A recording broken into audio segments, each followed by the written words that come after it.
Good evening, and welcome to the second of three debates for D.C. at-large council seats hosted by the D.C. Office of Campaign Finance. I'm Fennett Merrifield, a D.C. politics reporter with The Washington Post, and I'll be serving as the moderator of tonight's debate. Tonight, we will hear from 7 of the 23 candidates competing for 2 at-large seats for the D.C. Council. All candidates have been asked to participate, although some have declined. We encourage members of the public to submit questions on the website 2020dcdebates.com and participate online using the hashtag DCIsion20. Before we get started, let's hear from the Director of the Office of Campaign Finance, Cecily Collier Montgomery. Good evening. Welcome to the first inaugural 2020 DC debates for the at-large member of the State Board of Education and at-large member of the Council of the District of Columbia races. I am Cecily Montgomery, Director of the Office of Campaign Finance. The 2020 DC debates are the inaugural debates under the Fair Elections Program. Started in 2018, the FEP is a voluntary public financing program operated by the Office of Campaign Finance to support candidates for local political office in the District of Columbia. All FEP-supported candidates are required to take part in the debates.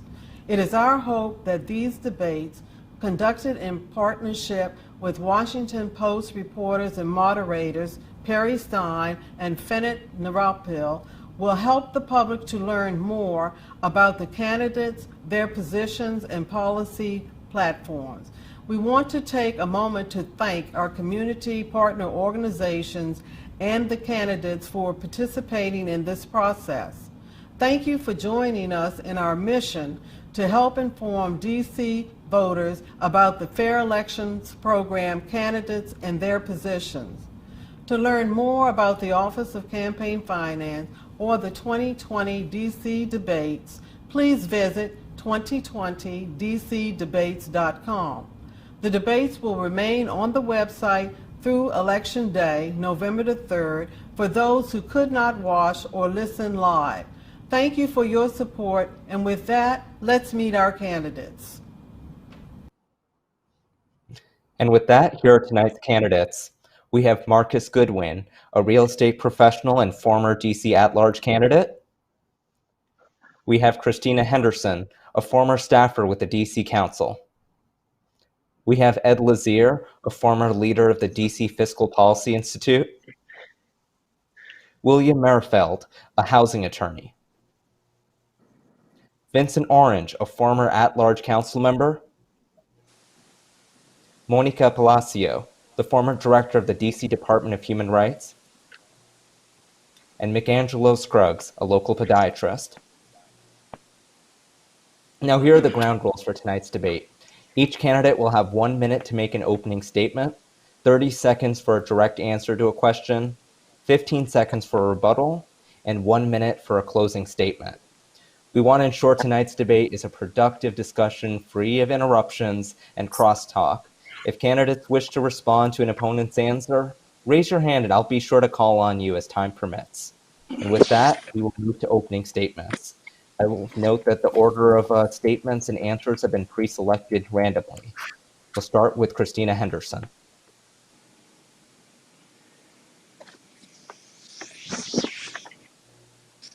She's muted.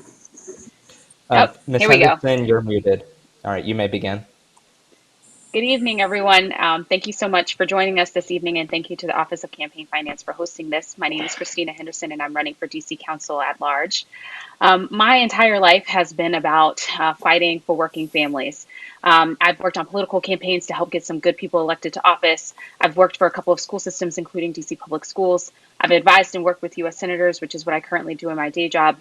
And for 5 years, I had the pleasure and honor of serving residents in the district, first at DCPS and then for 4 years at the DC Council.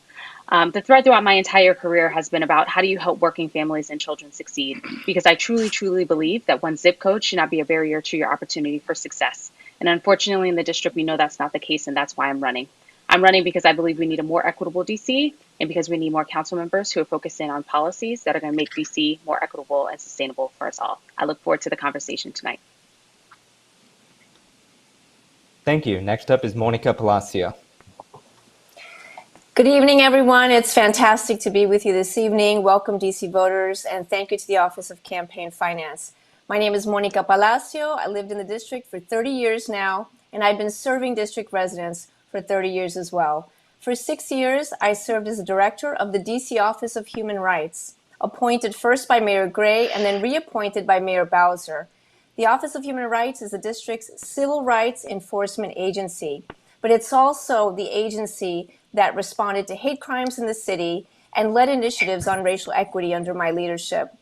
I'm running to do more for district residents because this election is about saving lives and protecting families.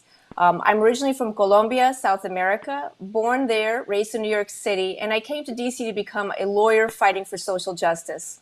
So it's my privilege and my pleasure to have lived and served in the district now for 30 years and run an agency that served everyone in the city across our entire city, including our most vulnerable groups, LGBT communities, faith minority communities, low-income families, students, and schools. Thank you so much. Thank you. Next is William Merrifield. Hi, my name is Will Merrifield. I'm a candidate running for DC Council. Thanks for having us tonight. For the last 8 years prior to running, I worked as an attorney at the Washington Legal Clinic for the Homeless.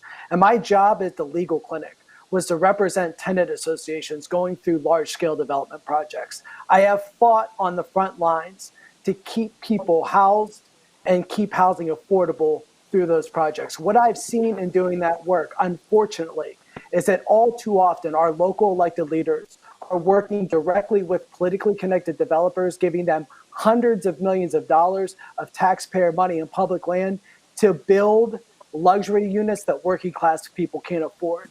It's causing mass displacement in the district. It's raising rents for everyone, and we're dealing with the family homelessness crisis on the back end of it. I'm running a campaign in direct opposition to that to create truly affordable mixed-income housing through a program called social housing that actually pays for itself. I am running to create jobs. Thank you. Next up is Ed Lazier. Hi, everyone. DC has been my home for my entire adult life. My wife, Suzanne, and I got married here. We bought our first and only home in Ward 5 and raised our two sons, David and Adam, through DCPS. I've been a PTA leader, a foster parent, a scoutmaster, and president of my congregation. And I spent the last 2 decades working for racial and economic justice in DC as director of the DC Fiscal Policy, where I dug into the city's budget, built coalitions to these biggest inequities like jobs in schools.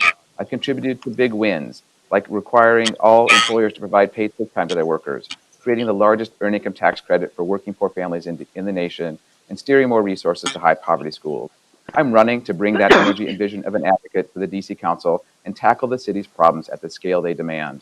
I'm proud that my experience and wins have earned me the endorsement of Attorney General Carl Racine, Council members Brianna Doe, Alyssa Silverman, and soon-to-be Council member Janice Lewis-George, as well as 30 progressive organizations, including the AFL-CIO, the Sierra Club, and the Working Families Party. Next statement will be from Marcus Goodwin.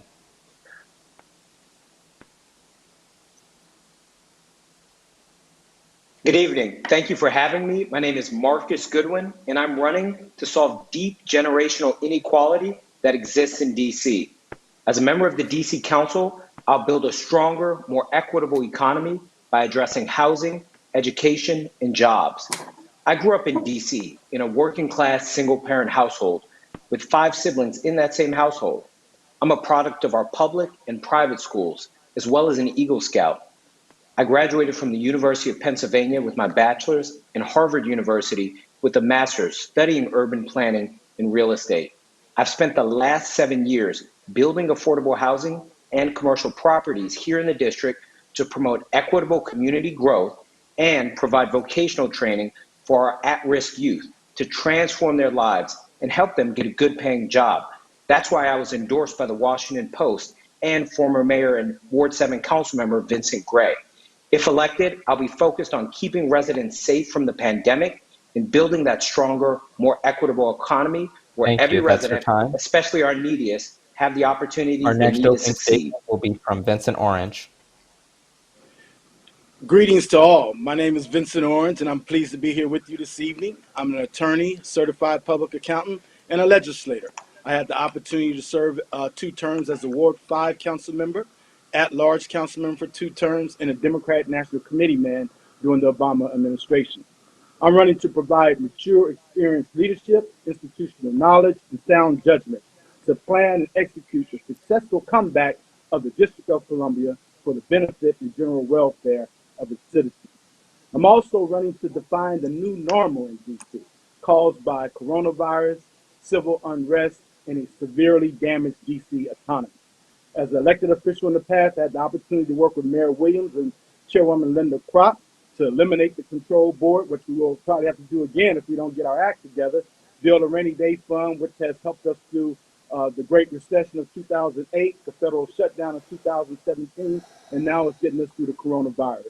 But now we're broke, our funds are depleted, federal control board coming back. I ask for your Thank you. vote on That's your November time. 3rd, number 2 on the ballot. Thank you. The next opening statement comes from McAngelo Scruggs. Hello, my name is McAngelo Dr. McScruggs, and I come to your next DC council member at large.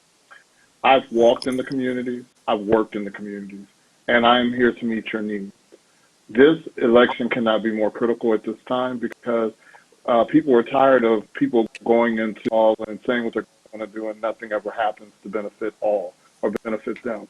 We need a council person who's going to walk with the people, talk with the people, and make sure that we're doing the most to meet your needs. So on November 3rd, vote Dr. Mick, DC member at large, because I'm committed to you and I'm committed to working for you. And I'm endorsing the blood of the Lamb. Thank you.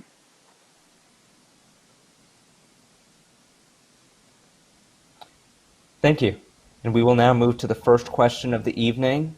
After the resignation of Jack Evans earlier this year, Council Chairman Phil Mendelson said that voters should be concerned that the council is becoming less moderate and too quick to spend money. What's your response to his assessment? Each candidate will have 30 seconds to answer, starting with McAngelo Scruggs.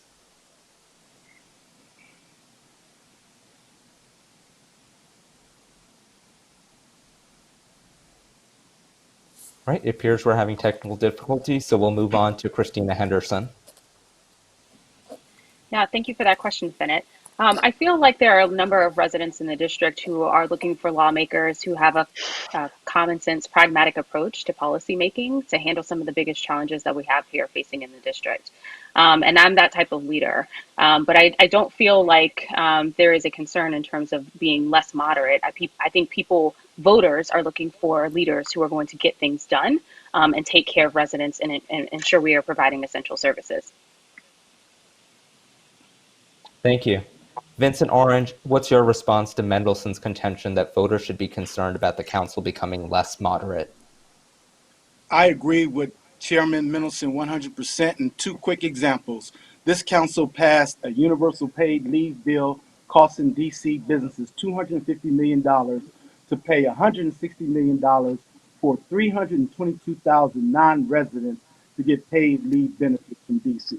That is 8 weeks to bond with a newborn child, 6 weeks to take care of a family member, 2 weeks for your personal situation. COVID has crystallized it. Those folks that have to quarantine that work in DC, DC is paying them to go back to Maryland and Virginia while excluding 94,000 DC residents who pay Thank you. tax. The other, okay. Thank you. Next up is Monica Palacio. Hi. I want to start by saying I'm the only candidate in this race that has served under 2 mayors and lived through 6 budget cycles as an agency director, and I understand the budget making process from inside the government, not just from looking from outside. So it's very important that we understand that we have the money we need to solve the problems we have. It's about greater efficiency. It's about cutting projects that are considered vanity and wasteful projects and spending the resources we have better. Thank you. Thank you. Marcus Goodwin, do you agree with Chairman Mendelson's assessment that the voters should be concerned about the council becoming less moderate? Absolutely. I think that's a really spot on assessment by the chairman because we need to have thoughtful leaders who understand basic economics. And frankly, we haven't had that lately. I really want to focus my professional experience in balancing large nine-figure budgets and value engineering them to ensure that we can balance our budget and we don't fall back into the federal control board, which we're at risk of if we don't balance our budget going forward. So that's the sensible, pragmatic leadership that I'll be bringing to the council. Ed Lazier, you ran against Phil Mendelson in 2018. What do you make of his assessment of the DC Council? I mean, when I talk to DC residents, the things they're concerned about and really heartbroken about are seeing rising homelessness, continuing inequity in our schools, and worried about small businesses in their neighborhood closing. So when I talk to advocates like Robert Warren of the People for Fairness Coalition, who cares about homelessness, or Maisha Riedelsberger, the principal at Ketchum Elementary in Ward 8, they say the thing that they need to create equity in the city, whether it's ending homelessness or improving our schools, is more resources. So that's where I would like to focus, is what we need to do to address the city's inequity. And that probably means, in most cases, devoting more resources. And I think that's what DC is about as well. Thank you. Will Merrifield? Yeah, I disagree with Chairman Mendelson's assessment. The issue isn't that the DC Council isn't monitored enough. The issue is that Washington, D.C. is one of the most inequitable places in the United States. We have a segregated city, a school system that's not working for everyone, a housing policy that's displacing people, causing repeated trauma through evictions, and a jobless rate amongst African-American men that's one of the highest in the country. So we have to stop with the trickle-down approach, Reaganomics, economics to this, and start investing in public institutions, in people from the ground up to solve these problems. So the issue is absolutely not being, moderate, or it's about solving problems. The final answer will be from McAngelo Scruggs. Okay. First of all, people don't believe that DC government or DC council really works for them. Everyone. If you look at many different areas around the city, most people feel like they're minimized and marginalized by the DC, by politics in DC, and by what the policies and the laws that the city council has enacted. What we need is a approach to our healthcare, our education, our public safety, and all of the things that our citizens care about. Right now, it appears to many people that people are going down to City Hall and doing what they want to do, and they're not working to meet the needs of the people. Thank you. We're now going to move to a two-part question on the DC budget. The DC Chief Financial Officer today announced a shortfall of more than $200 million for the fiscal year beginning tomorrow. So what steps should the council take to reduce spending and/or increase revenue? You'll have 1 minute for this question, and we'll start with Will Merrifield. Well, the DC needs to raise taxes. They can start by reversing the Trump tax cuts, which would raise about $400 million. And the other thing that Washington, D.C. needs to do, I don't know that Washingtonians realize the amount of money that is given for vanity projects to private developers to build luxury units that people can't afford. I'm the Tenant Association president at Brooklyn Manor. That project eliminates affordable housing, eliminates large bedrooms, and will displace people in the midst of an affordable housing crisis. The DC government gave that developer $47 million for a project that will displace people. We need to stop giving money to politically connected people that are exacerbating our problems. We need to start investing in solving these problems. In order to do that, we need influence and money out of politics. Vincent Orange, how do you think the council should address the looming budget shortfall? Well, if the CFO is saying it's a $200 million problem, then all we have to do is to repeal the Universal Paid Leave Act, which is costing us $250 million to take care of residents in Maryland and Virginia. So it will not impact DC residents at all. But I will say the problem is bigger than that. We have to make sure that our local economy can generate the $8.2 billion in revenue, which puts $2.7 billion in our treasury. Until our treasury is fully restored, we will not be able to run our government programs, the government, and address these programs that other members think we have money to pay for. Vincent Orange, I have a 15-second follow-up for you. When you suggest the repeal of the Universal Paid Leave Act, are you saying that we should maintain the taxes on businesses to finance the program, but not have the program? No, I'm saying that it costs $250 million. You said the CFO says a $200 million shortfall. So if we go ahead and take away the Universal Paid Leave program temporarily, we can fill that budget with the dollars that are coming in from that program. Thank you. Next up is Marcus Goodwin. What steps should the council take to balance the budget? Well, first and foremost, I don't think that we should balance the budget on the back of the people by taking away their paid leave. I would focus first and foremost on ending tax avoidance. By closing tax loopholes, we can repatriate millions of dollars that are owed to the people that people are not paying a sufficient amount. Even up to the president, we saw a horrific example of how tax avoidance cheats and robs all of the people. I also want to look at our capital project budget. We're spending over $1.2 billion in the district on construction projects. Some of these projects are non-essential. I would deprioritize those and save money that way. And third and final, I would make more efficient use of the district's real estate portfolio, finding opportunities for us to bring back money and bridge that budget gap by generating new revenue sources.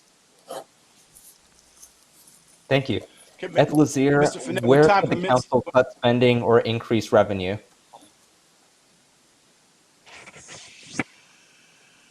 Sure. So, the most important thing right now is that we need to maintain services to DC residents and businesses who are struggling. We need that people don't lose their homes to eviction or that small business go out of business, or that schools they need to be so they go back to in-person learning. To me, that means looking to find the revenues. For me, and that also, I have studied the city's budget for over 20 years, and I actually think finding $200 million is actually a relatively easy and doable thing, and we should be able to do that without having to cut services for anyone. In this pandemic, we've only used $200 million out of a $1.4 billion rainy day fund. It was the rainiest and most stormy period we've ever faced. So I have more of our reserves. I would close corporate tax loopholes, as I've done over the past 2 decades, and use those savings to reinvest in DC residents. I would consider raising taxes on our highest incomes, as the council considered this summer by an amendment proposed, by knowing that our wealthiest residents pay the same income tax rate as us residents. Thank you. I'll go back now to Vincent Orange, who requested a rebuttal to Marcus Goodwin. You have 15 seconds. First of all, Marcus Goodwin said that our budget is not 9 figures, those are only millions. It's a 12-figure budget because we have a $16 billion budget. Second point, he says the universal paid leave is taking care of 322,000 non-residents. So that doesn't impact us. I have to say with Lazier, we need to take care of DC residents. There's no way we should be spending $160 million to provide benefits to non-residents when their states do not reciprocate. Marcus Goodwin, you may have a 15-second rebuttal. Yeah, so I talked about looking at our capital budget for construction projects. That's $1.2 billion of the $16.7 that I was referring to. But I don't think that we should be cutting off benefits to working families in the District of Columbia that are circulating dollars in our local economy. We need to think more strategically in a way that doesn't hurt or cut human services. Thank you. We'll go back to asking each candidate. Monica Palacio, what steps should the council take to reduce spending or increase revenue? I think we can increase revenue by supporting small businesses to stay open and employ district residents through grants and loans. And many Black and brown businesses in this city have been denied access to those grants and loans, so they're not able to stay open. So we can continue to generate revenue by doing that. And we need to think creatively about cutting these vanity projects, which I often talk about, and creative revenue financing programs like a mini bond financing program where people are not forced to pay into our recovery, but can buy a bond that will pay off later. Christina Henderson, how should the council balance the budget? Yeah, well, I think it's going to have to be very much what you said, a balance of things. I do think that there's probably going to need to be a modest increase in terms of income taxes in order to ensure that we're providing critical services. But I do think we need to look at some projects that we have on the books to see what can wait. For example, like the extension of the streetcar. Is that something that we need to be doing right at this moment? But, I was a committee director. I handled the Committee on Education when I worked at the council. And, I agree with Ed. There are a number of places where we can find cuts within the budget. I think that agencies can do with non-personnel spending cuts, that we can make cuts to ensure that we, one, keep our workers, but two, also keep critical services going for district residents. Thank you. And finally, McAngelo Scruggs.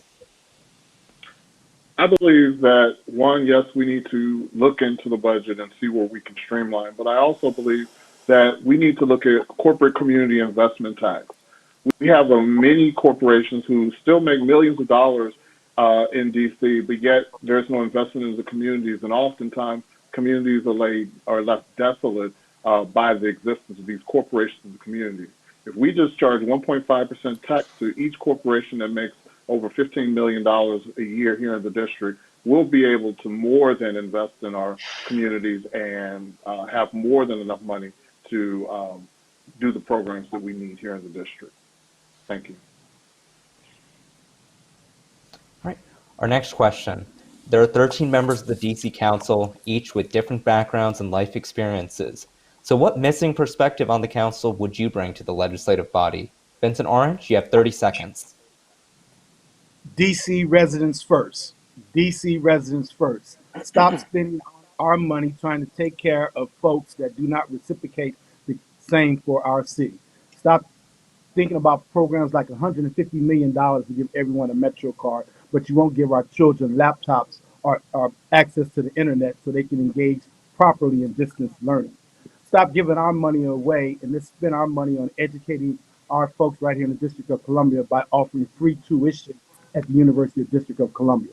Stop giving our money away and let's have mobile shower buses for the homeless and let's give them Thank you. personal Christina hygiene. Henderson. That's what we need to do. DC residents first.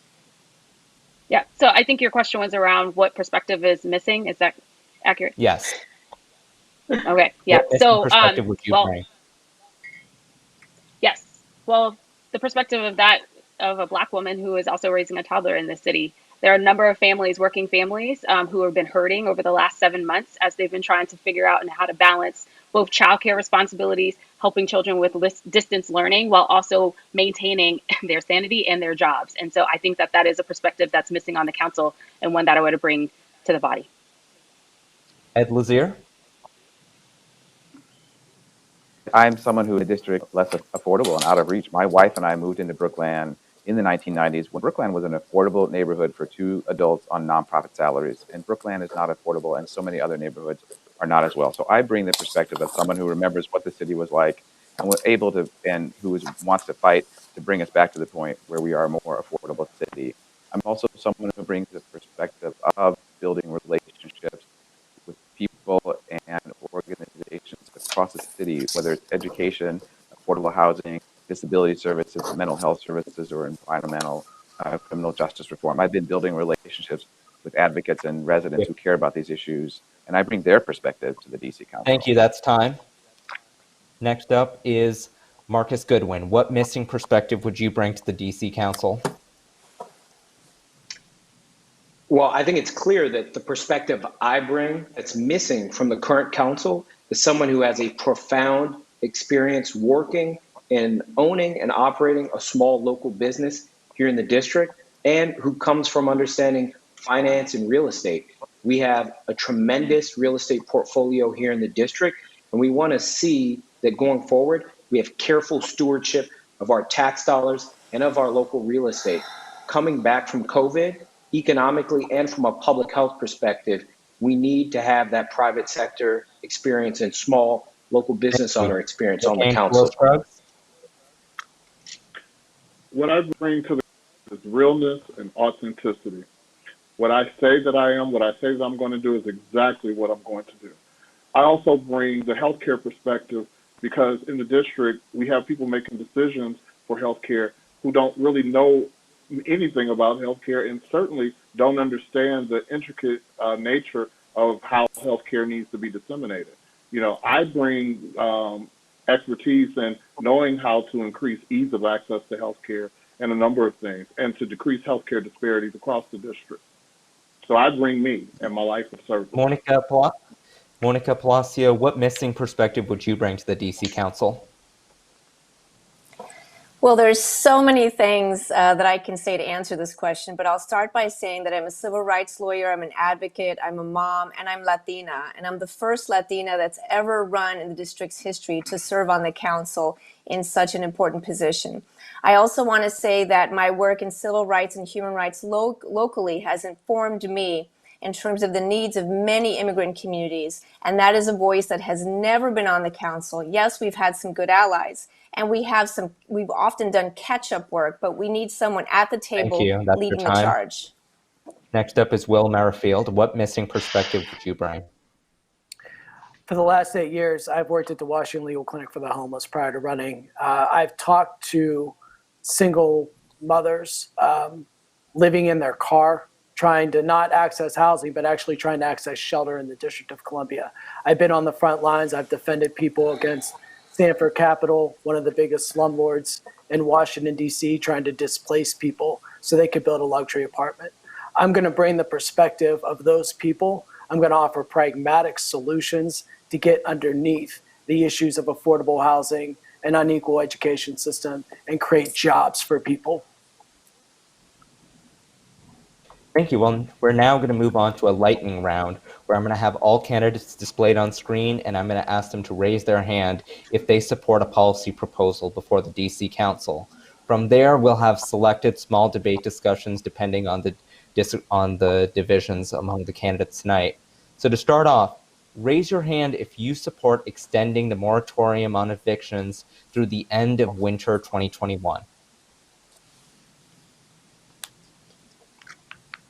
All right, we have all candidates except for Christina Henderson and Vincent Orange raising their hands. So to start off, Will Merrifield, you mentioned your involvement in housing. Why should we extend the eviction moratorium? Because one, it's the humane thing to do. People were told they couldn't work. So if people can't work and they can't pay rent, the city has to step in and bridge that gap. Secondly, from just a nuts and bolts economic perspective and public health perspective, we cannot afford to have an avalanche of evictions post-pandemic and have people on the street in the middle of a public health crisis. And it will cost much more to pay for that on the back end of things than it would to keep people safely housed. So I am for canceling rents and keeping people safely housed through this pandemic. Thank you. The government has the ability and the resources to do it. Christina Henderson, you did not raise your hand. Can you expand on your position? Yeah, so you said extending the eviction moratorium until winter of 2021. I think it might be a little too soon for us to evaluate where the needs are. I certainly support the eviction moratorium that we currently have in place and was supportive of it going to the end of the year.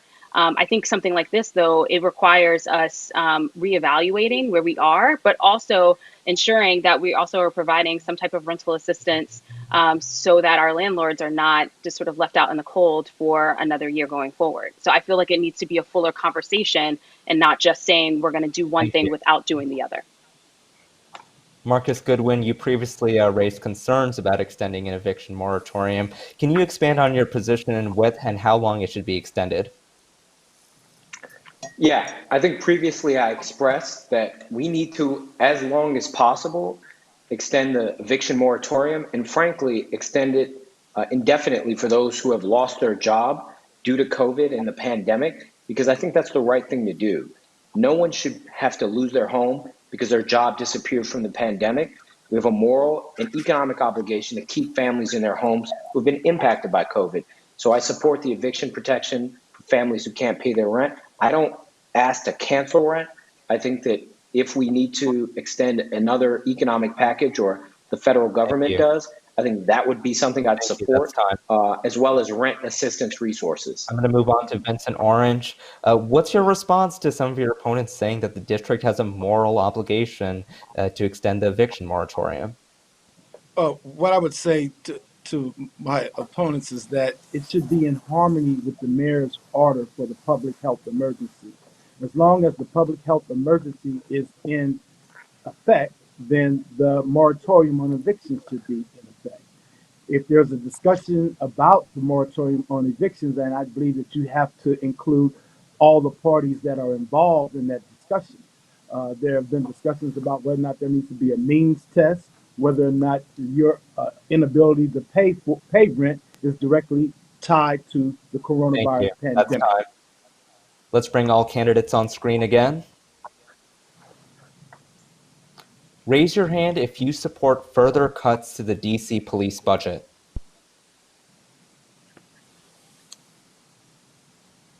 All right. Ed Lazier, can you expand on why the DC police should see additional budget cuts?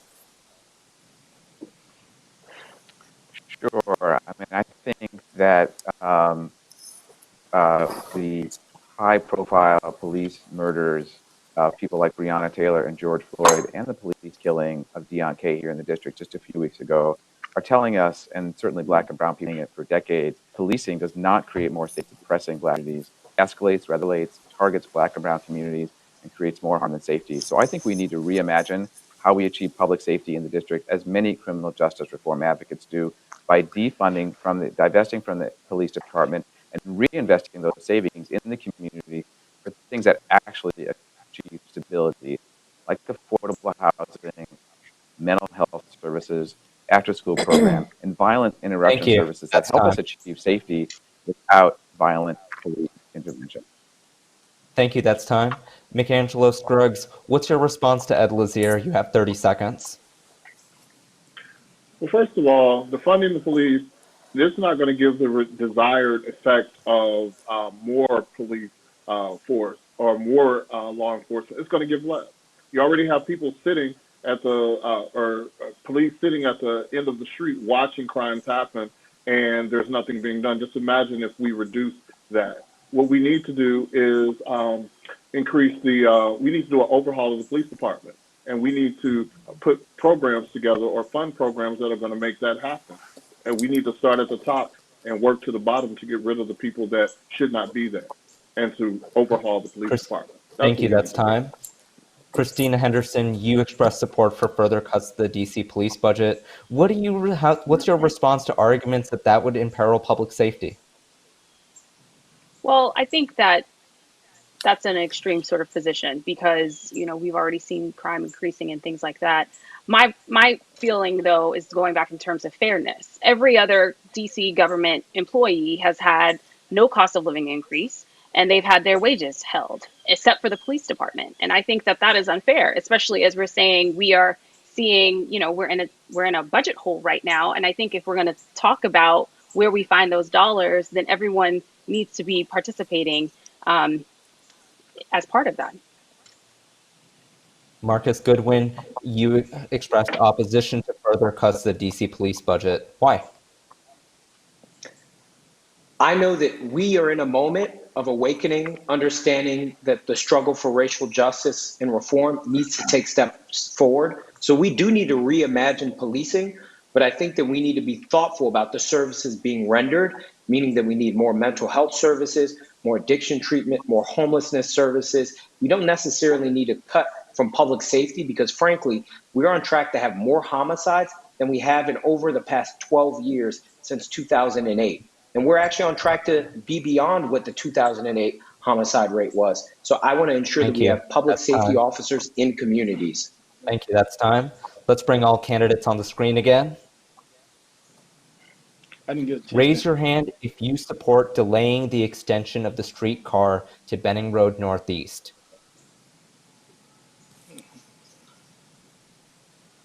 All right, looks like we have all candidates in support except for Marcus Goodwin.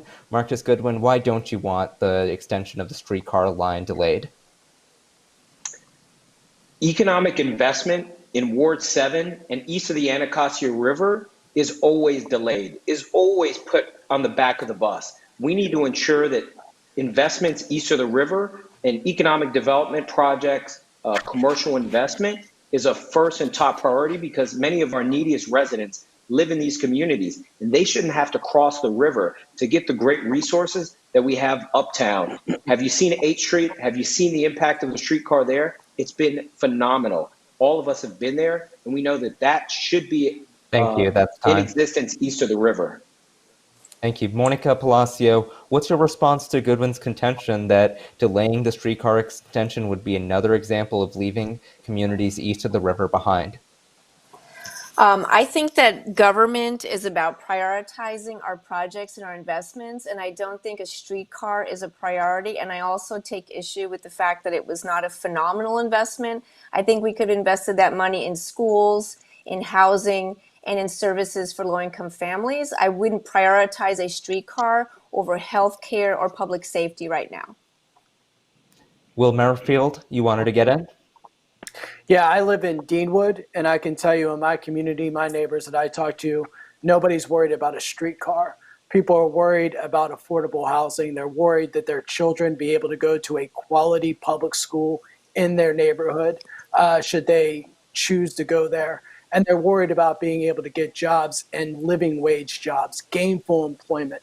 They're worried about the cost of living being reduced and wages being increased. The streetcar, that's what we should be investing in, not a streetcar to nowhere. Thank Can I you. Let's respond to bring that all quickly? candidates back. Yes, Marcus Goodwin, you have 15 seconds. I think that we're missing the bigger point. What we see on 8th Street beyond the streetcar is investment, is community, is housing, affordable housing options, and we get more connectivity to other parts of the district. We're depriving communities east of the river of these kinds of investments and delaying them with poor excuses. I won't be making those Thank poor you. excuses. McAngelo Scruggs wanted to weigh in. What do you think? First of all, people are in the COVID-19. People are in the pandemic. They don't care about a streetcar. They care about housing. They care about how they're going to pay their bills. They care about getting more than $30 in food stamps a month. That's what we need to focus on right now. And a streetcar is not going to solve the problem of why there's slow investment in Thank you. That's time. where I serve. We're going to finish this discussion with a 15-second rebuttal from Will Merrifield, and then we're going to move on.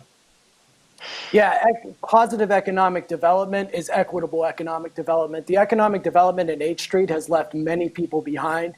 It's driven up rents on 8th Street. We need to balance the injection of capital with the ability for people that live in those existing neighborhoods to be able to stay and thrive in those existing neighborhoods. We need to reimagine what equitable development and what capital investment looks like in underserved parts of Washington, D.C., because what we've seen to date is a massive injection of capital in communities that had been underdeveloped before that pushes existing residents out, and they can never benefit from that injection of capital. That is why we see inequality skyrocketing in Washington. Vincent Orange has indicated he wants to join this discussion. What's your response to the concern raised by Will that a streetcar extension could exacerbate gentrification and displacement? Well, first, I just want to say that to Mr. Goodwin, that for you to say that COVID-19 is an excuse, that's what's naive. We're talking about a COVID-19 period where people are suffering, people need to get back to work, we need to jumpstart this economy. And so a slight delay on a project until we jumpstart this economy, get everybody back to work, get our schools open again, that is a good thing. That is not an excuse. Thank you. 15-second by Marcus Goodwin, and then we will move on to other topics of discussion. Well, this is once again an example of what poor leadership can do on the DC Council and how it can leave communities east of the Anacostia River behind. I want to prioritize for our neediest residents in communities like Ward 7 and Ward 8 that are food deserts certifiably with 150,000 people and only 3 grocery stores, that I'm committed to making those investments to advance the economic development in those communities, provide more jobs, provide more fresh food options. Thank you. That's time. Let's bring all candidates on the screen again.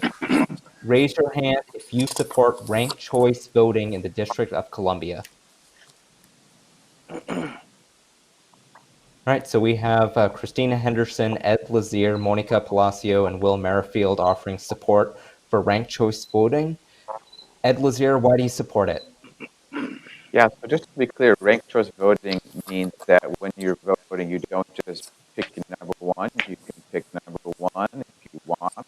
You can also pick number two, number three, and number four. What that helps us avoid is the situation where somebody can win the election, like the one that we're in right now with a very small percentage of the vote. Ranked choice voting makes sure that you really understand where voters are, and so that nobody can win without majority support from DC residents. It also makes candidates really work hard votes because they're not just the small vote that's over the top in a crowded race. They actually need to make sure that they're reaching to a wide range of voters so that they're not just somebody's first choice, but somebody else's second choice as well. Thank you. Vincent Orange, you've run in multiple races in DC. What's your response to Ed's contention that ranked choice voting would make democracy better? Well, I disagree with Ed Lazier. Everyone in this race will have two selections. They can select two people to be their new at-large council members. And once again, it's who goes to the council and who's there in the best interest of the citizens. And the citizens and the voters, they get to vote for that. And we need to accept the will of the people. And we need to make sure when you do get down to the council, that you are supporting the citizens of the District of Columbia first and foremost. Monica Palacio, what's your response? Yes, I wanted to jump in. The Fair Elections Program is one of the main reasons why we have almost 25 candidates running in this race. So we have to stop living in the past. We have to look at the future. And right now, with more equity in terms of running for public office, ranked choice voting, I agree, gives district residents more power and more investment in choosing out of a large slate of candidates who they want and who they want to represent them. We will now move on to the next round of questions where I will ask each candidate to respond to a specific criticism of their candidacies. We'll start with Vincent Orange. Opponents have suggested that past ethical lapses have rendered you unfit to serve on the council. Marcus Goodwin, in particular, has called you a rotten orange.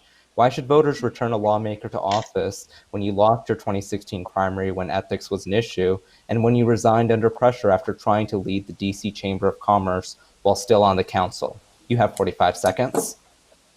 And the reason why, because Black Lives Matter and records matter. I have never been fined by the Office of Campaign Finance. I've never had to stand before a judge and enter a plea. I have a record of achievement second to none. The $15 minimum wage, the 5 days of sick leave pay for tip wage workers, DC Emancipation Day, certified business enterprises being able to do business in this city. My record is just as clean as anybody else that's on this panel. And I have a credit score of 800. So, at the end of the day, the truth matters. But if you can keep your head when all about you are losing theirs and blaming it on you, if you can trust yourself when all men doubt you, but make allowances for their doubting too, if you cannot deal in lies and don't let people lie on you, then you're good. You're a man. And that's what I'm running. Thank you. Marcus Goodwin, at first I'll give you a 15-second rebuttal before I ask a question for you. 10 of 12 of Vincent Orange's colleagues on the DC Council are reported to have asked him to resign because he took the job at the Chamber of Commerce while still serving as an at-large DC Council member. The Court of Public Opinion ruled that he was unfavorable because he took a job as a big business lobbyist while purportedly serving the public interest, and he resigned. It speaks for itself. Vincent Orange, 15-second rebuttal. I would say I would go with the opinion of the BEGA, the Board of Ethics and Government Accountability. They issued a report in September of 2016, and they said not only could I have remained the president of the DC Chamber of Commerce, but I could also be an at-large member as well. Now, there are other members that were on the council that have outside employment. I was only going to finish up my 4 months of term, and I was not in violation of the law. Time. So read the BEGA report. Marcus Goodwin. Goodwin, voters have raised concerns about your work. Marcus Goodwin, voters have raised concerns about your work for development companies and your decision to accept contributions from business and corporate interests. What do you say to voters concerned you'll be beholden to big business? I am only beholden to the people of the District of Columbia. I have over 1,700 contributions to our campaign. I have over 1,100 contributions from DC residents. These numbers are second only to one candidate in a field of 23.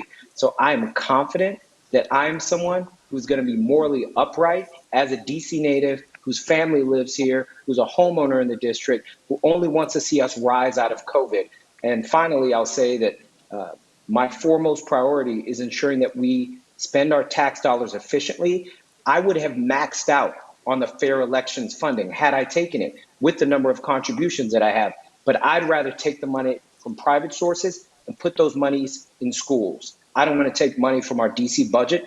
Other candidates have made different choices. Ed Lazier, many of your supporters are the ones who've been raising this concern about Marcus Goodwin, so I'll give you a 15-second rebuttal first. Sure. I mean, I think it's evident Marcus Goodwin's influence is fund corporate interests. And I think in this debate, in this race, he has taken very different positions in very different conversations. So tonight you heard him say he wants to protect people and not have to pay rent if they lost their job. And just 2 weeks ago at a forum, he said, we have to wake up to economic reality. We can't be in fantasy land and people have to start paying rent or they won't work. So I actually, Thank you. I don't Marcus Goodwin, 15-second rebuttal. Yeah, Ed Lazier is dishonestly parsing out the latter part of my statement when the first thing I said was that as long as possible, DC needs to hold out from evicting people. True or false, Ed? You know it's true. So if you look at the statement in that form, I said that certainly through the end of the year and as long as possible, you didn't say we need. Thank you. You did. Right? Lazier, I said as long as possible. Ed Lazier, your critics have said that your policies are fiscally irresponsible, citing your past calls for the district to spend reserves on social services when the district used reserves to avoid severe budget cuts this year. How do you respond to those concerns? I'm proud that I've actually been very creative or very thoughtful about using the city's reserves to actually fight for things. I'm sorry, I'm going to start over. I am proud of my record at fighting for ways in the DC budget to fund the things that matter to DC residents, like affordable housing and schools. In most years, that has been done without raising taxes, without the city's reserves. And right now, we are sitting on $1 billion in the middle of the worst economic crisis any of us has ever seen. I think it's immoral, and I do think of the budget as a moral document. I think it's immoral to be sitting on resources that could be helping people and businesses who are suffering just to keep money in the bank in the worst economic crisis we've ever faced. Christina Henderson, you recently told the Washington City paper that you don't believe spending more money is the answer to everything, while comparing yourself to Ed Lazier, and you describe yourself as a pragmatic progressive. Can you expand on what you mean by those things? Yeah, well, I mean, I think that I thought my statement was very clear. I don't feel like the budget is always the answer, or spending more money is always the answer to problems. Sometimes we need increased oversight. Sometimes we need to make a different type of policy change. Sometimes we need to change a regulation in order to address it. It wasn't necessarily trying to be a full-on slight to Ed, but that is a difference, I think, that someone asked, what is the difference between the two of you? And I do feel like that's something that's different between the two of us. Ed Lazier, in 15 seconds, your rebuttal. I mean, I think the thing that we have to understand is we are in a deeply inequitable city driven by a history of racism, particularly anti-Black racism. And if we're going to end the wealth inequality and the income inequality between Black and white residents, we are going to have to spend more resources on things like education and affordable housing. And again, every advocate and principal that I talk to says, what do we need to do to create more equity in the city? Says, we need more resources. The thoughts that we could end homelessness, thank you, that's time. Affordable housing crisis, or create equity in our schools without spending. Thank you, that's time. Wrong. The next question is for Will Merrifield. Will, you have run on a progressive platform similar to Ed Lazier's, but you haven't attracted the same support from progressive groups. How do you distinguish yourself from him? Well, because my housing platform is different than Ed's.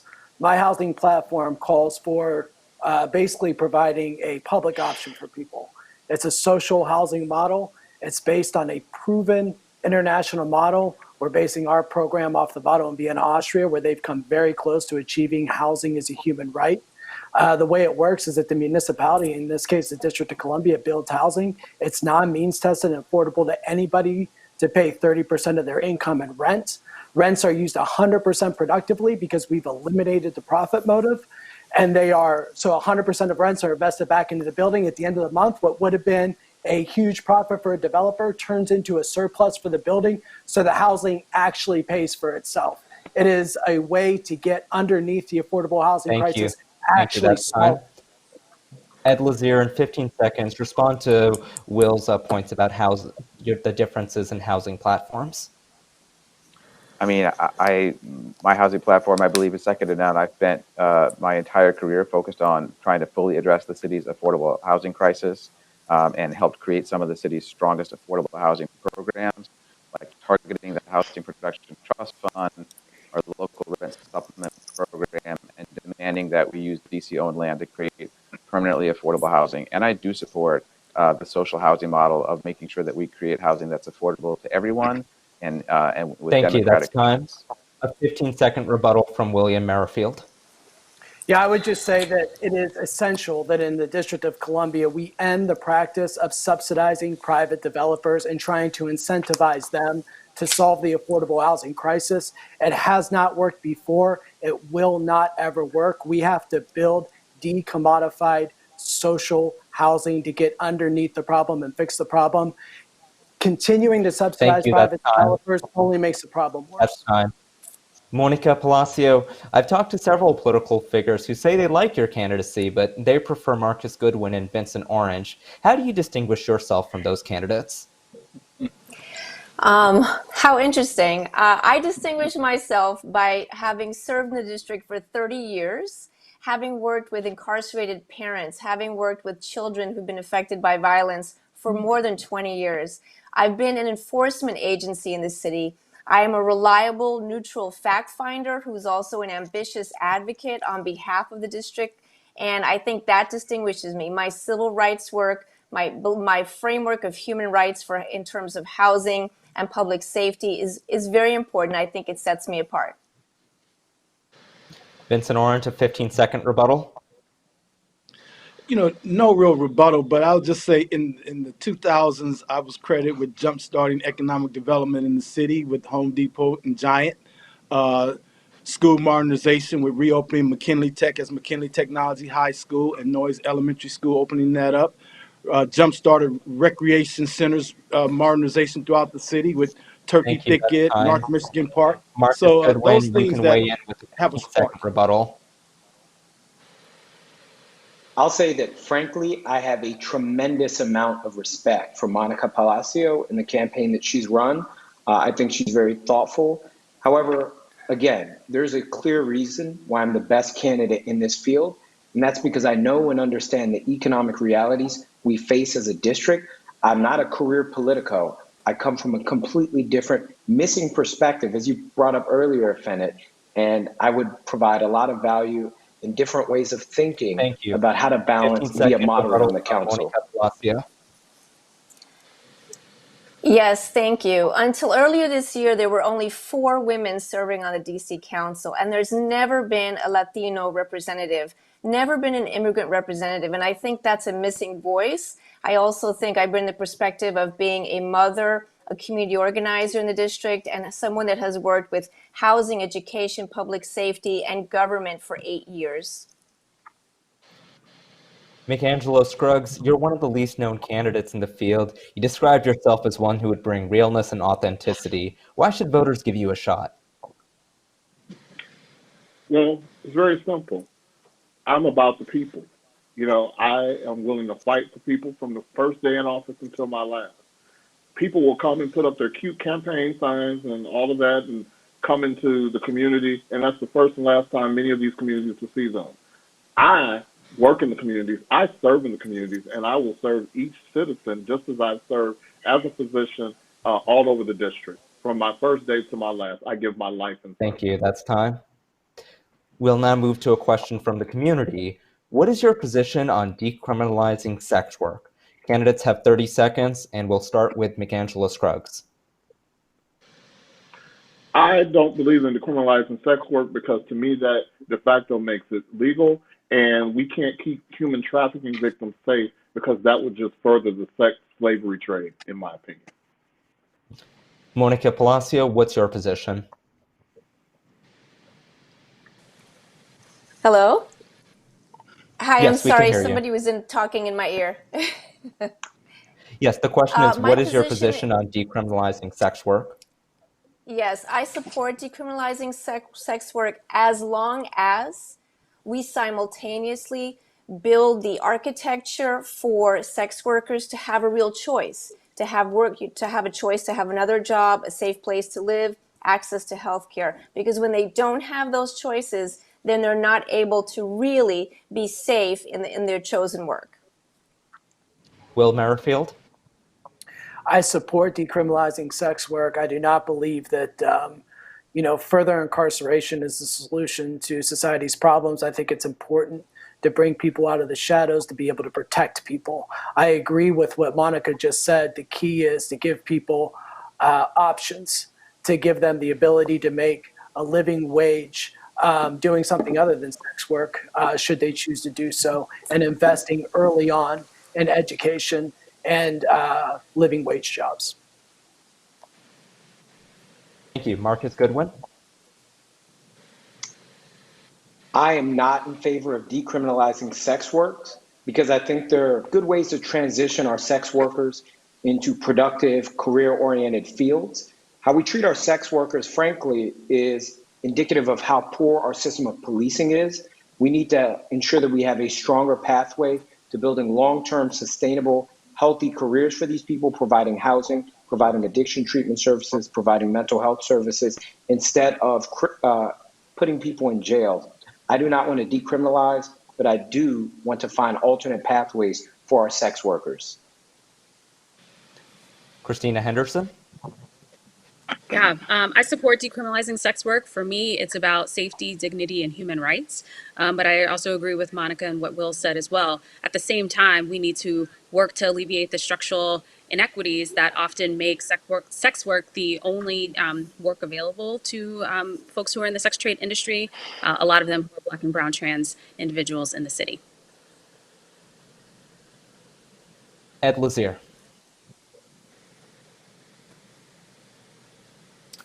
I support decriminalizing sex work because sex workers support decriminalizing sex work. And I would point out that it's an occupation by choice, even though it may not be for everyone. I support decriminalizing sex work, overall effort, just workers, many of transgender women of color. Sex workers tell us they do not feel safe around the police, and in fact, many have been harassed by the police. Decriminalizing would make them feel more safe. We know in countries where sex work has been decriminalized, sex workers are more likely to refuse a client, more likely to report someone else who is trafficking. Vincent Orange, what's your position on decriminalizing sex work?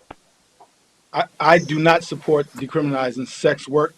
What I support is providing an opportunity for folks to have a good quality of life, access to a good paying job here in the District of Columbia, access to affordable housing, and access to being able to enjoy being a resident of the District of Columbia. And I do not believe that decriminalizing sex work is in harmony with that vision.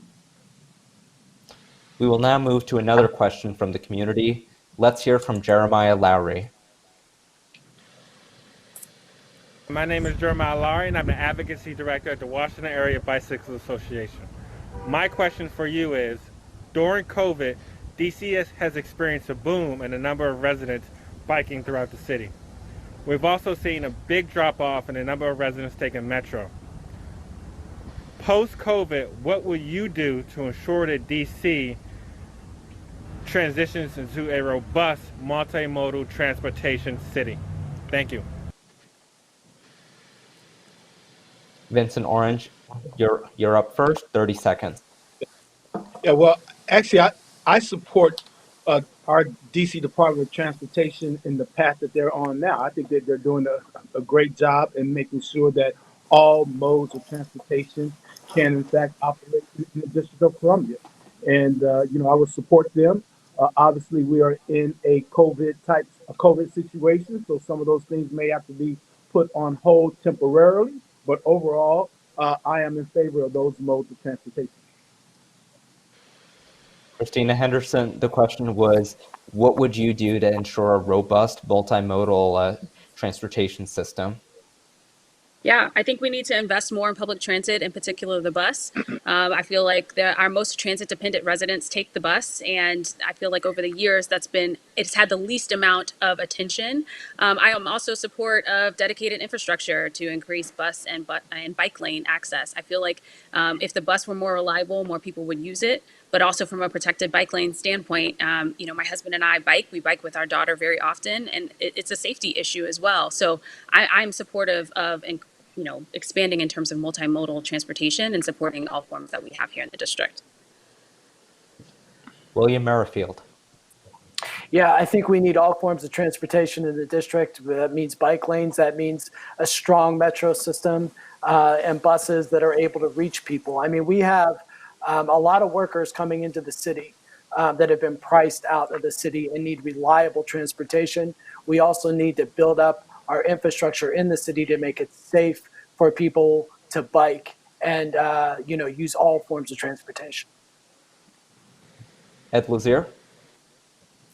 I ride my bike around town to work and to run errands, and I know the difference that it means between having a protected bike lane versus being on a very busy street without a protected bike lane. I've in fact been hit by a car when seriously injured. So I strongly support us taking much more assertive steps to make sure that our roads are there, not just for cars, but for bicyclists and for pedestrians.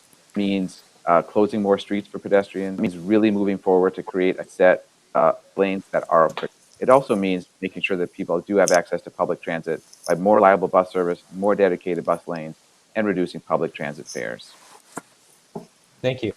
McAngelo Scruggs, the question is, what would you do to ensure a robust multimodal transportation system? Okay. First, I would ensure the widening of lanes and also commuter small buses. The problem is in many communities where we don't have easy access to get to the bus, and we need smaller commuter buses to be able to take us to those things. And what also important is public or safety on our public system. That prevents many people from wanting to ride our public transportation system because they don't deem it safe. Thank you. Thank you. Next up is Monica Palacio. You've heard from several candidates now. Are there areas where you disagree with them or areas that you want to emphasize more for creating a multimodal transportation system? Well, I would like to, in addition to some of the good ideas, I think the district has done an excellent job so far of becoming much more multimodal. But I want to propose a plan that allows us to win statehood so we can impose a commuter tax.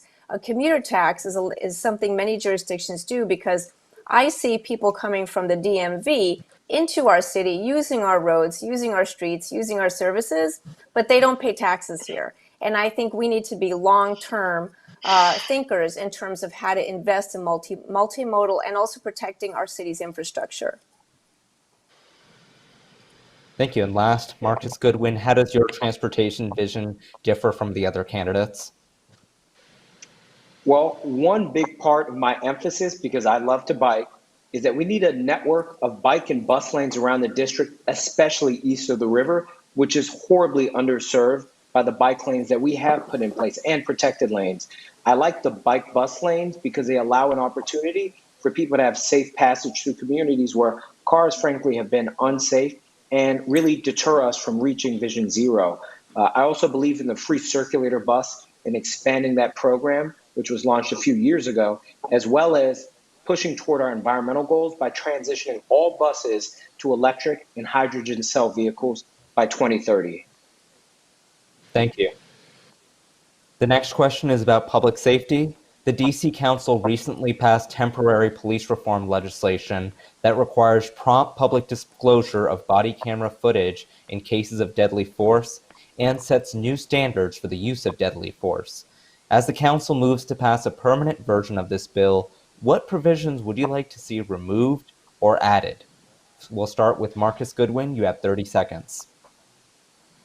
Well, certainly, I really respect the inclusion of making it permanent, that we get access to body cam footage immediately. I think in the unfortunate passing of Deon Kay, we saw that the release of body cam footage allowed the public to know and understand the mistakes and missteps that the local police force took. And I'd like to see and ensure that there's accountability going forward. I also want to ensure that we ban chokeholds from the District of Columbia going forward, because we don't need to lose another life because an officer is poorly trained. That's a part of my vision to reimagine policing.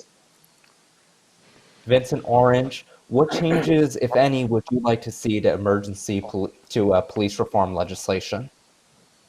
Well, I think what they have passed is a very, very good step forward. And I believe that we need to have a more critical, comprehensive examination of the MPD budget and the other safety agencies.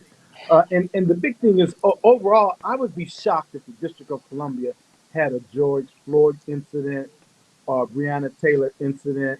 We've had our problems, but our problems have been not magnified to that scope.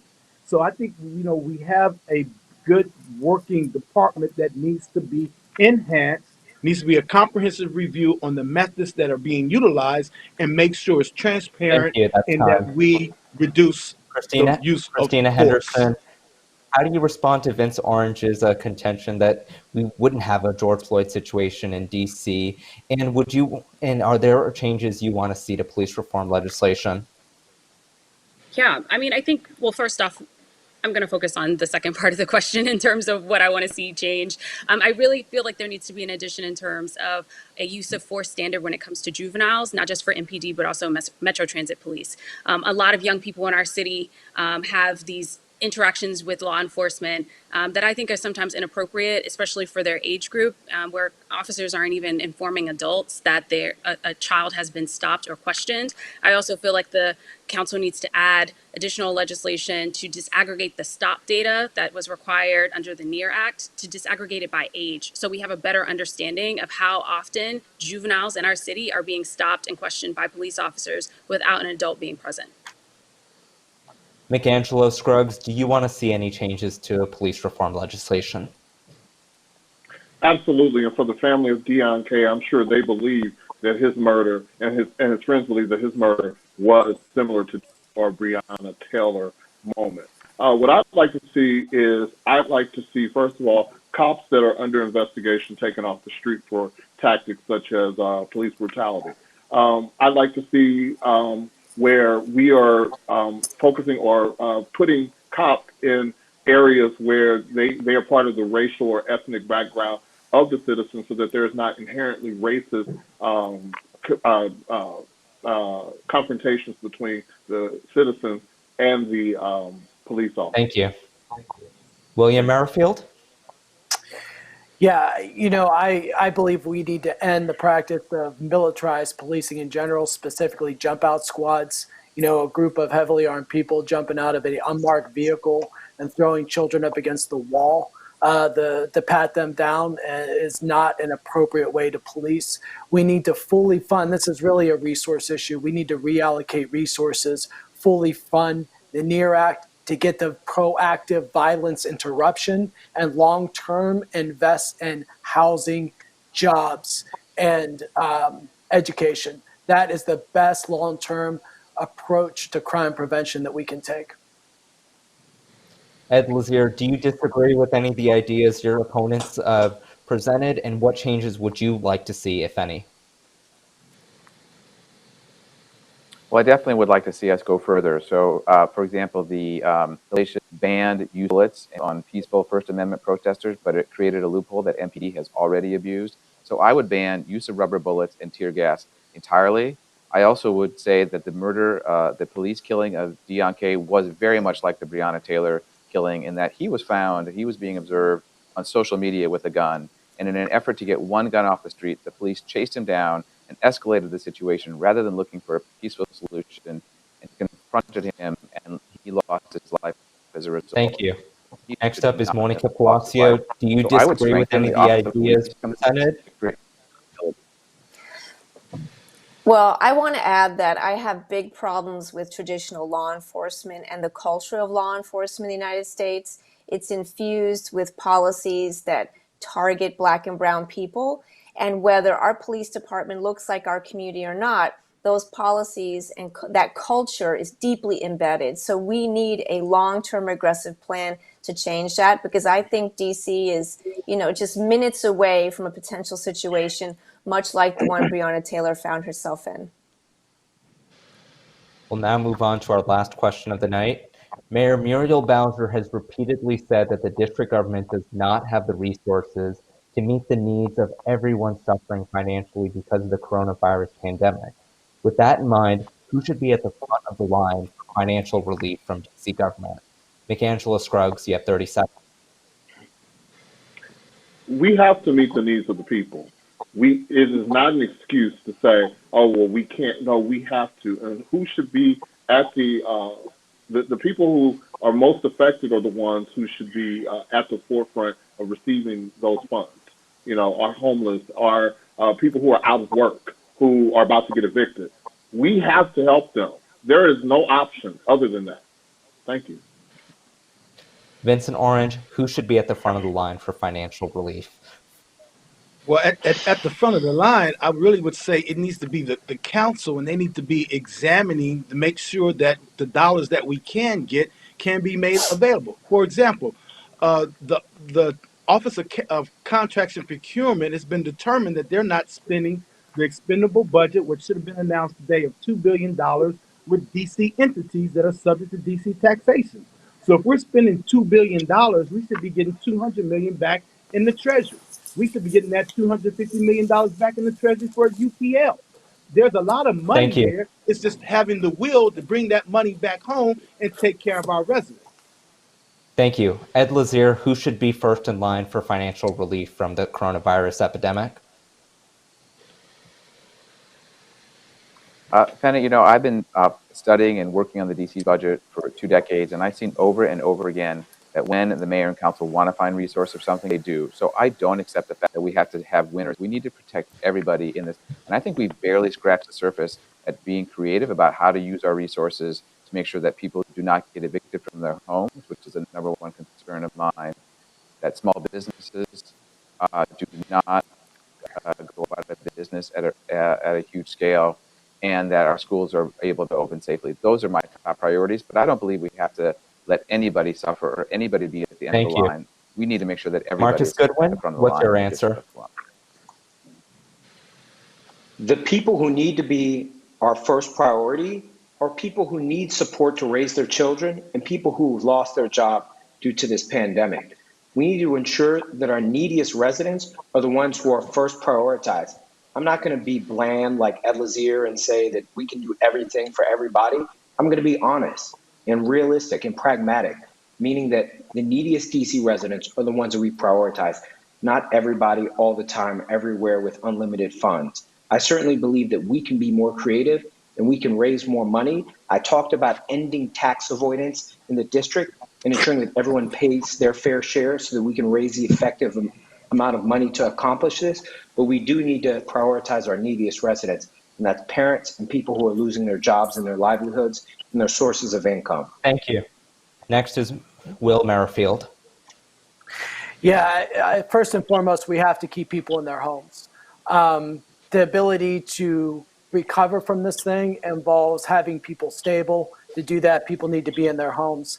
Secondly, we're going to need to be creative in the District of Columbia. I'm advocating for a WPA-style New Deal jobs program. We need to do that locally in the district, put people back to work, get money in their pockets. That is the only way we'll be able to recycle that money back into the local economy to get things jump-started again. And we have to pair that with a capital injection into small businesses to save those businesses and the jobs associated with them.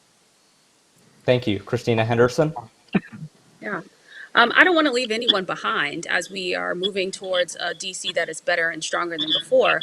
But in terms of priorities, I think we need to focus on the children, the young people. Our young people are going to be experiencing some significant learning loss over the next few years.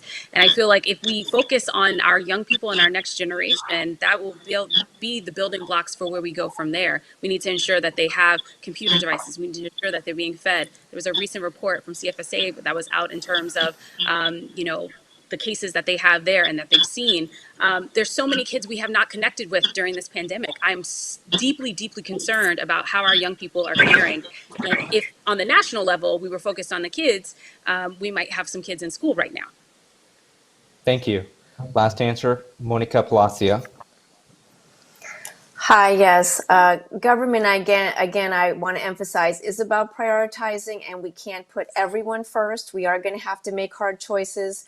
While I think we can, find resources to serve more people, we have to prioritize our low-income families, our families that are at risk of losing their homes, of being put on the street during COVID, during the upcoming winter, and what they're going to do to survive when they don't have a place to live. We are going to have to pay. It is more expensive to help a family go into temporary housing and then end up in a cycle of homelessness than it is to just keep them in housing and the housing they had to begin with. So we are going to have to make hard choices. I also want to add undocumented workers, our invisible workforce, has always been very vulnerable. And I want to prioritize resources for them so the council doesn't always have to pass a second Thank bill you. because they forgot to help the workers they should have helped in the Thank first you. place. That's time. We'll now move on to closing statements. And because we're running a little behind schedule, I'm going to ask candidates to shorten their closing statements to 45 seconds, beginning with Ed Lazier. Thank you, Fenna, and thank you for this debate tonight. I've never shied away from a leadership challenge, and this city needs leadership more than ever right now in the middle of this pandemic. So I'm eager to bring my 20 years of relationship building, 20 years of understanding the city's finances to make sure that we come out of this pandemic stronger and not leaving any DC resident behind. I think you've heard tonight that there are big differences between some of the candidates. I was a champion of bringing paid family and medical leave to the District of Columbia for new parents and people who need to take time off with sick relatives. And Vince Orange seemed to think we should throw that program away. I'm the only and the first candidate who said we should ban evictions for anybody who lost in the pandemic. And Marcus Goodwin initially said we should people, and tonight he changed his tune because he realized that it sounded. I am the focus and the candidate who has 20 years of experience building the 7 votes on the DC Council as an advocate, knowing how to get things done. And Thank I'm you. eager to do That's that. time. Will Merrifield? Yeah, I'm running on very specific things in order to solve big problems in Washington, D.C. First and foremost, you've heard tonight, I'm anchoring my platform in social housing. It's a type of decommodified housing, removing the profit motive, taking developers out of the equation. It works. It's a proven model that's worked to create a human right to housing. It's not means tested. It's open to everybody. I'm running on a jobs program to put people back to work post-pandemic, building the thousands of units of social housing infrastructure needed to solve that crisis and get our economy jump-started. I'm running on reinvestment in neighborhood public schools to ensure that every kid has a quality neighborhood public school to go to, should they choose so. And I'm running to expand not only healthcare facilities, but healthy food options. Next closing statement is from McAngelo Scruggs. I'm running because, one, you know me. I'm in your community. I am everywhere in this district. I have treated you as a patient, and the same service that I give you as a patient, I will take into City Hall. We will walk hand in hand in City Hall. I'm here to meet your needs. I'm not here for self-preservation, self-elevation, or self-gratification. I am here to ensure that every DC citizen has a high quality of life. That's my charge. I'm going to give it to you straight, no chaser. This is not about being fake. This is about being real and telling you exactly what I'm going to do, what I plan to do. I'm not telling you what I've done. I'm telling you that I'm going to create new strategies and new plans for you. Marcus Goodwin, your closing statement. Thank you. My name is Marcus Goodwin, and I'm uniquely qualified to be a bold, transformational leader who will continue to put people over politics and keep us safe as we come out of this pandemic. I'm not a lobbyist. I'm not a career politician.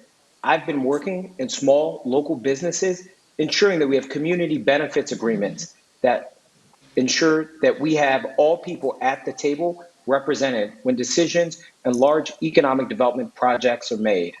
It's time for new ideas and new leadership on the council. It's time for a good win for DC. I'd love to stay in touch via social media or our website, goodwinfordc.com or at goodwinfordc. I understand government. I will bring the small Thank business you. perspective Christina and get us out Henderson? of this economic calamity.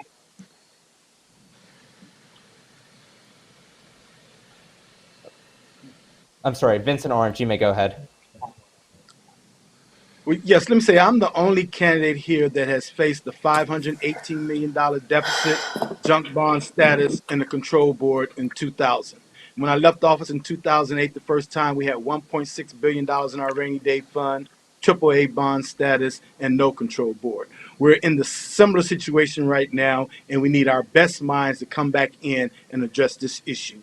The government gets this money from individual income taxes, but guess what? No one's working, so those dollars aren't coming in. The government gets its money from sales tax, but guess what? Those million people that come into the city every day, they're not here. We're not getting sales tax revenue. And soon we're not going to get the property tax revenue. We need to make sure that we jumpstart our economy so $8.2 billion can be generated and $3 billion to go into our treasury to operate this government. Let me end by saying everyone is talking loud but saying nothing. At the end of the day, you must have a vision that you can pay for. And I will ensure that we have a vision for DC residents that we can pay Thank for, you. That's and your I will time, not Mr. spend this Orange. money on taking care of Next up is non-DC Christina residents. Henderson.